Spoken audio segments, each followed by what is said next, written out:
Shri Venkateswara gold తాకట్టులో ఉన్న మీ బంగారాన్ని విడిపించి కొనబడును.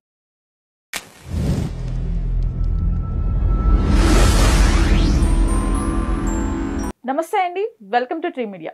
మనతో పాటు senior journalist, political analyst doctor Durga Vadlamani గారు ఉన్నారు. మేడం నమస్కారం. నమస్తే అండి. మేడం, నేను ఆల్రెడీ మీకు ఒక వీడియో పంపాను.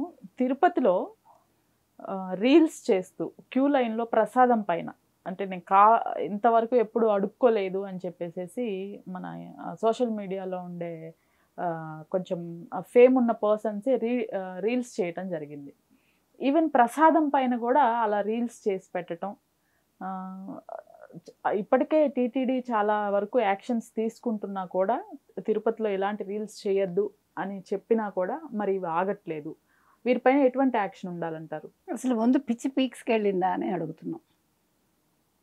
రీల్స్ కోసం పిచ్చి పీక్స్కి వెళ్ళిందా శివజ్యోతి? ఏదో కాస్త మంచి పేరు ఈ మధ్యన తెచ్చుకున్నారు. అప్పుడప్పుడు కాంట్రవర్సీలోకి వెళ్తూ ఉంటుంది అమ్మాయి.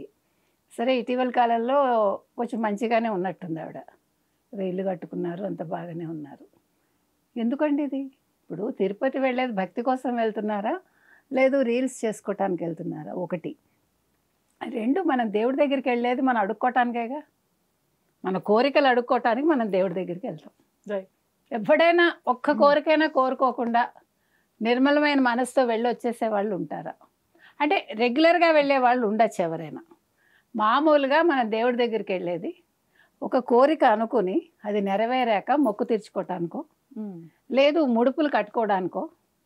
అంటే ఇగో నేను వస్తున్నాను స్వామి, నాకు పలానాది అవ్వాలి, లేకపోతే మా పిల్లకి పెళ్ళి అవ్వాలి, మేము ఇల్లు కట్టుకోవాలి, అనారోగ్యం తొలగిపోవాలి, లేదు మా పిల్లాడికి మంచి సీట్ రావాలి, వాడు అమెరికా వెళ్ళాలి, లేదా మా అమ్మాయికి పెళ్లి కుదరాలి. ఇలా రకరకాల కారణాలు ఏదైనా.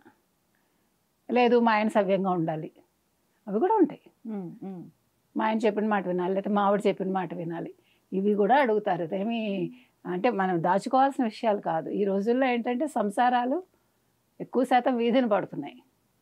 సరే, కారణాలు ఏదైనా కావచ్చు. ఇద్దరిలోనూ ఉంటుంది. అమ్మాయిల్లో ఎక్కువ ఉంటుంది, అబ్బాయిలో తక్కువ ఉంటుంది, లేకపోతే అబ్బాయిల్లో ఎక్కువ ఉంటుంది, అమ్మాయిల్లో తక్కువ ఉంటుంది. మనం ఏమీ చేయలేం. సో భక్తి అనేది రచ్చకెక్కిస్తున్నారు వీళ్ళు.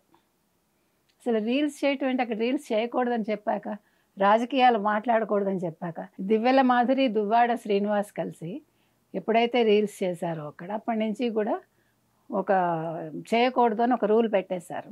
ఇప్పుడు కొత్తగా నేను ప్రసాదం అడుక్కుంటున్నాను, జీవితంలో మొట్టమొదటిసారి చాలా ఖరీదైన అడుక్కోవడం అని పెట్టింది ఆవిడ. అవునా? ప్రసాదం అనేది తీసుకుంటాం మనం. ప్రసాదం ఇస్తారు ఏ గుళ్ళో అయినా.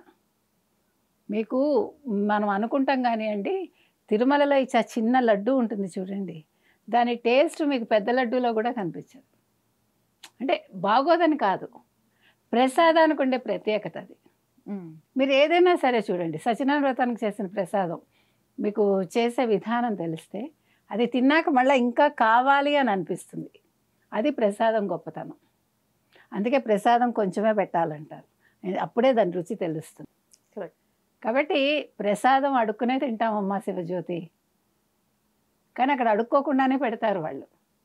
మనం క్యూలో నిల్చుంటే ఇంతమందికి వాళ్ళు ప్రసాదం పెడతారు. రోజుకి 1,00,000 మంది వస్తారు, ఇంచుమించు 1,00,000 మందికి వాళ్ళు పెడతారు. అది తిరుమల తిరుపతి దేవస్థానం గొప్పతనం, వెంకటేశ్వర స్వామి గొప్పతనం. దాన్ని నవ్వుతూ మీరు ఒక రీల్ చేసి అది వెక్కిరిస్తున్నట్టుగా ఉంది చూసే వాళ్ళకి. సో ఇలాంటి పైచాలకు దిగకండి, మీ పేరు చెడగొట్టుకోకండి అని చెప్తున్నాను. Right madam, thank you.